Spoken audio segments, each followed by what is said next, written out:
বসেন, দাঁড়ানো ভাইয়েরা মেহেরবানি করে বসেন। আপনারা কেউ দাঁড়িয়ে থাকবেন না, এটা কোরআনের আদব হতে পারে না। কথা ঠিক না ঠিক? কোরআন কারীমের মাহফিলের একটা আদব আছে, একটা নিয়ম আছে। ভদ্রতার সাথে মাহফিলের মধ্যে কোরআন শোনার জন্য বসতে হয়, ঠিক কিনা ধরে বলে? মেহেরবানি করে বসেন। রাস্তায় যে ভাইরা দাঁড়িয়ে আছে মেহেরবানি করে বসেন। ভাইরা আসেন, একজন দাঁড়িয়ে থাকবেন না। আল্লাহি বিল্লাহি, আল্লাহর কসম করে বলছি, যদি কোনো মুসলমান নামে মুনাফিক দাঁড়িয়ে থাকে, মনে করবে যে মুসলমান রয়েছে টাটকা শয়তান। ঠিক কিনা ধরে বলেন? ঢোকেন ভাইজান, মেহেরবানি করে ঢোকেন, তাড়াতাড়ি করে ঢোকেন। আর যদি বেশি খারাপ লাগে বাড়ি চলে যান, কারণ জোর করে পীড়িত হয় না। জোর করে হয়, জোর করে ভালোবাসা হয়, হয় জোর করে ভালোবাসা হলেও কিন্তু বউ টেকে না, ভাই টেকে। আমি কষ্ট দিব না ভাইদের, মেহেরবানি করে বসেন। যদি একান্তই খারাপ লাগে বাড়ি চলে যান, এখানে অযথা কষ্ট করে বসে থাকার কোনো দরকার। কারণ আসমান জমিন যার, বাংলার জমিনে একমাত্র হুকুম চলবে আল্লাহ। ঠিক কিনা করে বলেন? আল্লাহর আইন ছাড়া, আল্লাহর হুকুম ছাড়া বাংলার পার্লামেন্টে কোনো আইন চলতে দেওয়া যাবে না, মেনে নেওয়া যাবে না। রাজি আসলে কারা কারা মুসলমান ভাইরা তো হাত তোলা লাগে না কেন?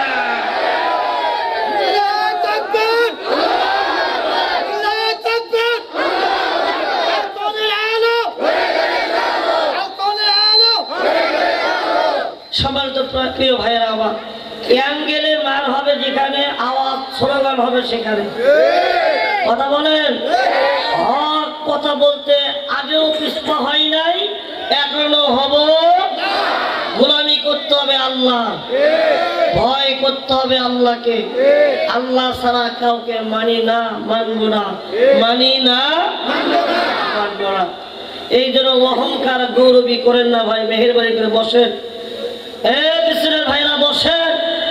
এই যে 2 দিন আগে গাইবান্ধা জেলার মাহফিলে মহিমাগঞ্জ এলাকায় একজন বক্তা ওয়াজ করতে করতে দুনিয়ার জমিন থেকে বিদায় হয়ে গেছে। আপনারা ফেসবুকে দেখেছেন না ভাই? মৌলানা ফরিদুল ইসলাম সাহেব, আজকের মাহফিলটা আপনার আমার জীবনের শেষ মাহফিল হতে পারে, হতে পারে না বাবা? ভাইজান একটু মেহেরবানি করে বসেন। জুলুম কষ্ট আপনাদেরকে দেব না। জুলুম করে সিয়ারে ক্ষমতায় বসে থাকা যায় না। যদি বসে থাকা যাইতো, এদেশের স্বৈরাচার সরকার পালাইতো না। ঠিক কিনা ধরে বলে? ক্ষমতা একমাত্র আল্লাহ। জুলুম করছে বিদায় পালাইতে বাধ্য হয়েছে, এটাই বাস্তবতা। আলেমদের সাথে বেয়াদবি করে টিকতে পারে নাই, নমরুদ পারে নাই, হামান পারে নাই, কারণ সাজ্জাদ পারে নাই, এদেশের অতীতের সরকার শেখ হাসিনাও পারে নাই, পালাইতে বাধ্য হয়েছে। ঠিক কিনা ধরে বলে? কিন্তু যে জায়গায় আপনি পালিয়ে থাকেন না কেন, আপনি হত্যাকারী, আলেমদের দুশমন, কোরআনের দুশমন, আপনাকে যত সময় নিয়ে এসে বিচার করা হবে। বিচার চান কারা কারা? একটু হাত তুলে লাগে দেখান, হাত তুলে দেখান, টান টান হাত তুলে লাগে দেখান। হ্যাঁ, এরকম করে একটু হাতটা ছাড়েন তো, হাতটা বন্ধ করেন, হাতটা বন্ধ করেন আর ছেড়ে দেন। হ্যাঁ, হাত বন্ধ করেন, ছেড়ে দেন, বন্ধ করেন, ছেড়ে দেন। সম্মানিত ভাইরা আমার, হাত নামান, হাত নামান। গভীরভাবে খেয়াল করুন, কোরআনের মাহফিল যতদিন পর্যন্ত থাকবে, কোরআন থাকবে, আলেমরা থাকবে। আল্লাহু আকবার বলেন।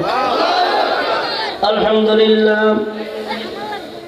ইন্নাল হামদুলিল্লাহিল আকরামিল্লাযী খালাকাল ইনসানা ওয়া কাররাম ওয়া আল্লামাহু মিনাল বায়ানি মা লাম ইয়ালাম। ফাসুবহানাল্লাযী লা ইউসা ইমতিনানুহু বিল লিসানি ওয়ালা বিল কলম। নাশহাদু আল লা ইলাহা ইল্লাল্লাহু ওয়াহদাহু লা শারীকা লাহু ওয়া নাশহাদু আন্না সাইয়্যিদানা ওয়া নাবিয়্যানা ইনশাআল্লাহ। আল্লামা সাইয়্যিদি তুমি মরণী, শহীদ হয়েছো তুমি, শহীদ হয়েছো তুমি, শহীদ হয়েছো তুমি। কারে কাটালে 13 জীবন বাতিলকে বেঁচে তোমায় দিকে থর থর। আল্লাহু আকবার বলে। তুমি যে ছিলে মোদের নয়নমণি, শহীদ হয়েছো তুমি এটাই জানি। আল্লামা সাইদি তুমি মরণি, শহীদ হয়েছো তুমি এটাই জানি। দেহ বাজে যতদিন ছিল তবু প্রাণ, বলেছিলে তুমি সেই প্রভুর কালাম। দেহ বাজে যতদিন ছিল তবু প্রাণ, বলেছিলে তুমি সেই প্রভুর কালাম। তাই তো ভাবি তোমায় প্রতিদিনই, শহীদ হয়েছো তুমি এটাই জানি। শহীদ হয়েছো তুমি। তার সাথে কোনোদিন আর দেখা হবে? ভাই বুকে হাত দিয়ে একটা কথা বলেন, তার সাথে কোনোদিন আমাদের আর দেখা হবে? যদি আপনার আমলনামা আমার আমলনামা ভালো হয়, দেখা হবে কোথায়? জোরে বলেন, দেখা হবে কোথায়? জান্নাতে। কোথায়? দেখা তো হবে না এই জীবনে, দেখা হবে জান্নাতে ফুল বাগানে। দেখা তো হবে না এই জীবনে, দেখা হবে জান্নাতে ফুল বাগানে। এই আশা কবুল করো আল্লাহ তুমি, আমিন বলেন। শহীদ হয়েছো তুমি এটাই জানি। আল্লামা সাইদি তুমি মরণি, শহীদ হয়েছো তুমি, শহীদ হয়েছো তুমি এটাই জানি। আলহামদুলিল্লাহ, বাংলাদেশের ঐতিহ্যবাহী জেলা ঢাকার অন্তর্গত আজকের মাহফিলের সুযোগ্য সম্মানিত সভাপতি সাহেব, উপস্থিত উলামায়ে কেরাম, ফজিলা ইজাম, আমার সম্মুখ উপস্থিত মুসলমান ইমানদার পরহেজগার ভাইরা এবং পর্দার আড়ালে গৃহে কর্মে ব্যস্ত থাকা মা ও বোনেরা, সবার প্রতি আমার সালাম এবং ভালোবাসা। সবাই আওয়াজ দিয়ে উত্তর দিবেন, আসসালামু আলাইকুম ওয়া রাহমাতুল্লাহি ওয়া বারাকাতুহু। আমি এই মুহূর্তে জানতে চাচ্ছি বাবাজি, আপনারা এখন কেমন আছেন? সবাই সুস্থ আছেন?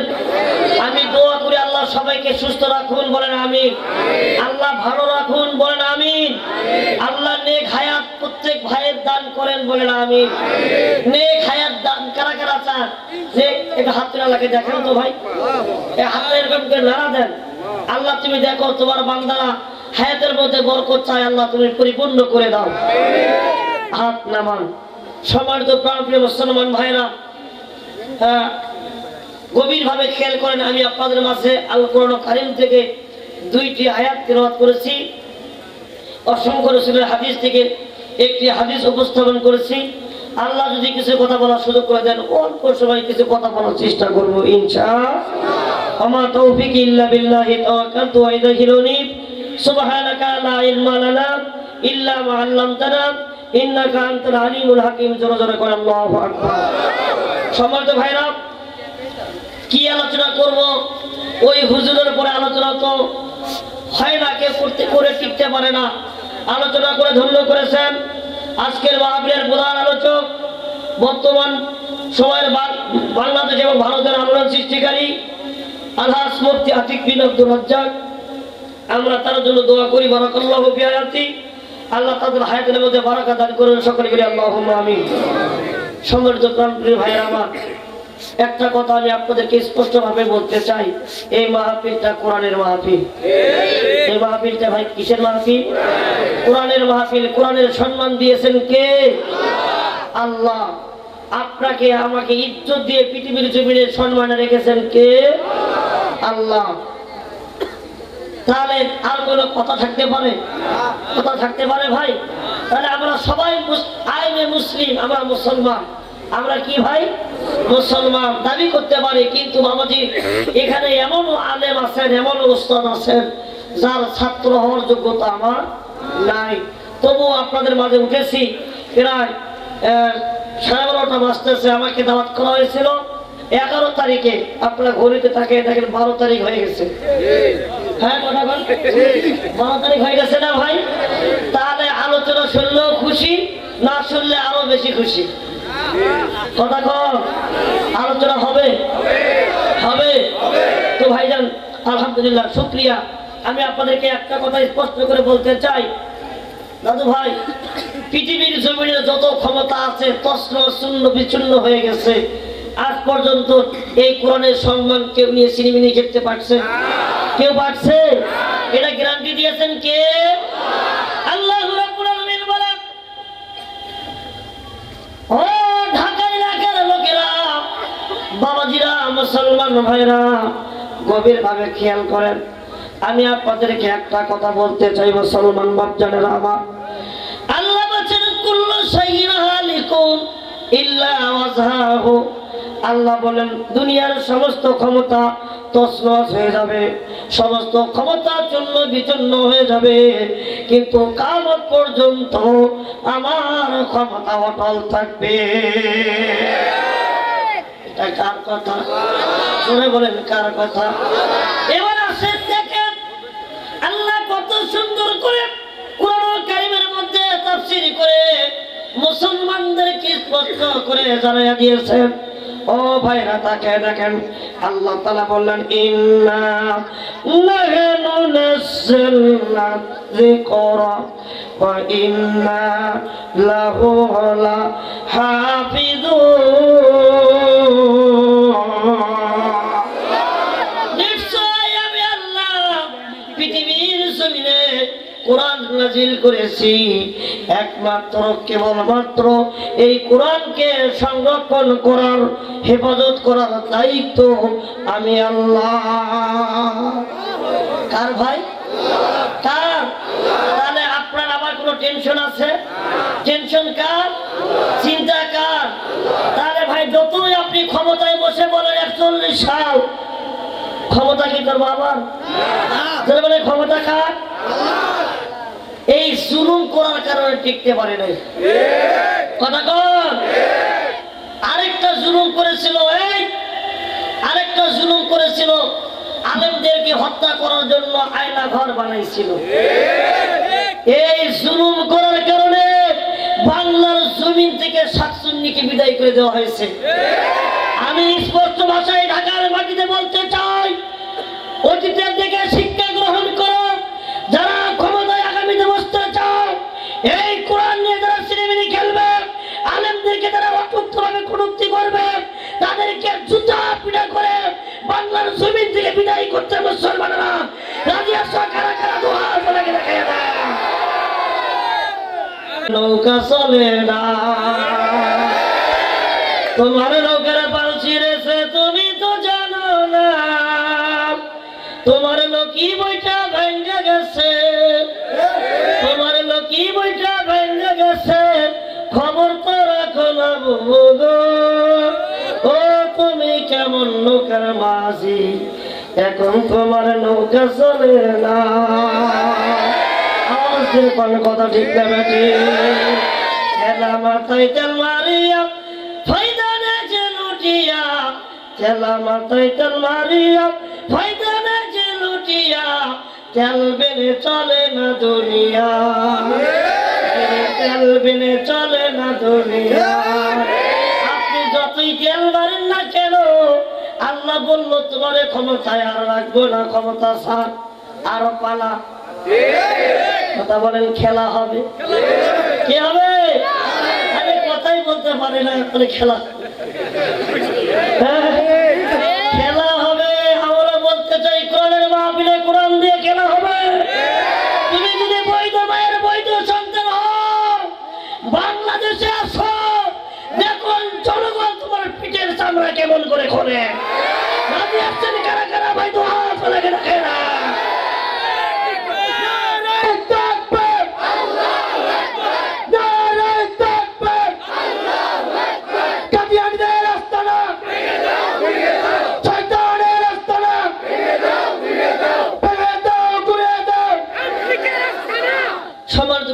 ভাইরা, হেদায়েত দেওয়ার মালিক কে?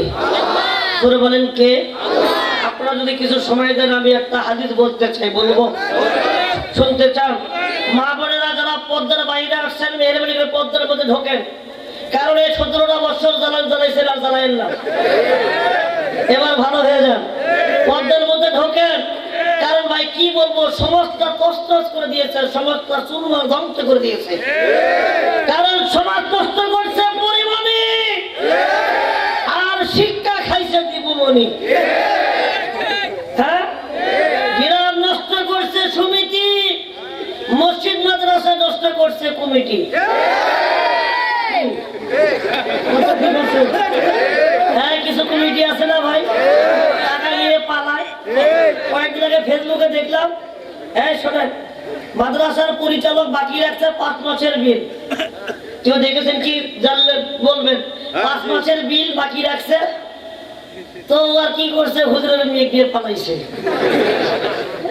আমি বললাম সুবহানাল্লাহ, এগুলা আছে না ভাই কিছু কমিটির কারণে এগুলা হয়। তো ভাইজান গভীর ভাবে খেয়াল করুন, হিদায়াত দেওয়ার মালিক একমাত্র আল্লাহ। মা বোনেরা, আপনাদের বিষয়ে 4টা হাদিসের বিষয়ে কথা বলবো ইনশাআল্লাহ। কয় করুন, ছোট্ট একটা কথা, হুনাইনের যুদ্ধের কথা। আল্লাহর নবী, বিশ্ব নবী মুহাম্মদ রাসূলুল্লাহ, সকলে বলি সাল্লাল্লাহু আলাইহি ওয়াসাল্লাম, হুনাইনের যুদ্ধে যাচ্ছেন। এমন তো অবস্থায় নবীজি ক্লান্ত হয়ে পড়েছে, নবীজি দুর্বল হয়ে পড়েছে। সাহাবীদেরকে ডাক দিয়ে বলা হলো, ইয়া রাসূলুল্লাহ। সাহাবীরা ডাক দিয়ে বলতেছে, ও আমার সাহাবীরা, আমি খুব দুর্বল হয়ে পড়েছি, আমাকে একটু আরামের জন্য, আশ্রয়ের জন্য একটু জায়গা করে দাও, আমি একটু আরাম ফরমাবো। হ্যাঁ ভাইজান, গভীরভাবে খেয়াল করেন। এই কয়েকদিন আগে ঢাকার বুকে এই মানিকগঞ্জের একজন সরকার, আবুল সরকার নামে একজন ফাউল, সে আল্লাহর সাথে কটূক্তি করেছে। কথা বল ঠিক না? আমি তো মনে করি তার বাসার বাংলার জমিনে এক মুহূর্ত মিনিটের জন্য তার অধিকার নাই। আছে? আপনারা যেখানেই পাবেন ছিঁড়ে ফেলে দিবেন, হত্যা করলে শহীদের সব। ঠিক কিনা ধরে বলেন? যারা যে ব্যক্তি আল্লাহকে নিয়ে কটূক্তি করেছে, যে আল্লাহর কথার আগা বসা নাই, এইরকম ব্যক্তিকে আমি বাংলাদেশের ডক্টর ইউনূসকে বলতে চাই, অতি বিলম্বে সবাই নষ্ট না করে এই আবুল ফাউল নামে সরকারকে বাংলার জমি থেকে ফাঁসির মঞ্চে ঝুলিয়ে বিদায় করে দেওয়ার আমরা আবদার রাখি। ঠিক কিনা? আর যেন কোনো ফাউল আল্লাহকে নিয়ে কটূক্তি করতে না পারে রাজি আছেন? কারা কারা একটু হাত তুলে দেখান, হাত তুলে দেখান। একজন মুসলমান হাত তুলে দাঁড়িয়ে থাকতে পারে না। এরকম কথা যখন বলেছে, মুসলমান যারা শরীরের মধ্যে রক্ত গরম করে গরম হয়েছে, যদি কাছে পাইতাম তার বুক নুল, তার জিহ্বা টেনে দুনিয়াতে আমরা খেলা দেখাইতাম। ঠিক কিনা জোরে বলে? হাত নামান। তারা অনেক কিছু ব্যাপারে তারা অনেক কিছু করতেছে, কিন্তু কোনো কাজ হবে। তুমি আল্লাহর সাথে দিয়েছো পাল্লা, এবার তো তোমার থাকবে না বাউলগিরি আর কাল্লা। ঠিক না জোরে বলে? মুসলমান ভাইরা, এই বাউলদের দিকে একটা লক্ষ্য করে কিছু মুসলিম বাচ্চাদের কথা বলবো। মুসলমান ভাইরা, ও মুসলিম মুনাফিকের ঘরের সন্তান, এখনো তারা ইসলাম গ্রহণ করে নাই, এখনো তারা মুসলমান হয় নাই। এই ভাইরা আমার, নবীজি তাকে তাবুত উত্তোলন করে দেওয়া হলো। আল্লাহর নবী তিনি আরাম ফরমাচ্ছেন। এমন তো অবস্থায় আযানের সময় হয়ে গেল, নামাজের ওয়াক্ত হয়ে গেল। নবীজি আমার হযরতে বিলালকে ডাকতে বলতেছে, ওগো বিলাল, আর দেরি করো না, আর তুমি দেরি করো না, তাড়াতাড়ি করে আযান তুমি আল্লাহর জন্য দিয়ে দাও। ভাইরা আমার, গভীরভাবে খেয়াল করুন।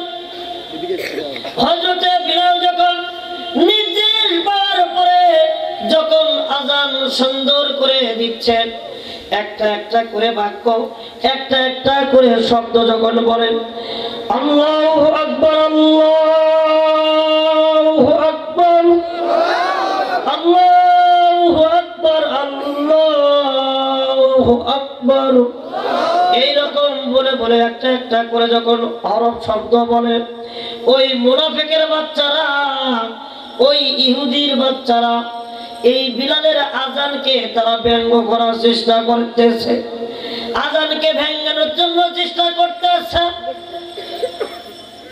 হযরতে বিলাল আগে আগে আজান দেয়, শব্দ বলে যায়, আর মুনাফিকের ছেলেরা, মুনাফিকের বাচ্চারা পরে পরে শব্দগুলো বলে। এই দৃশ্য দয়ার নবী রহমাতুল লিল আলামিন তিনি ওই সামিয়ানার নিচে তাবুকের মাঝখান থেকে এই দৃশ্য দেখে মুস্কি মুস্কি আসতেছে। যারা কোন আল্লাহু আকবার সাল্লাল্লাহু আলাইহি ওয়াসাল্লাম। আসসালামু আলাইকুম ওয়া রাহমাতুল্লাহ।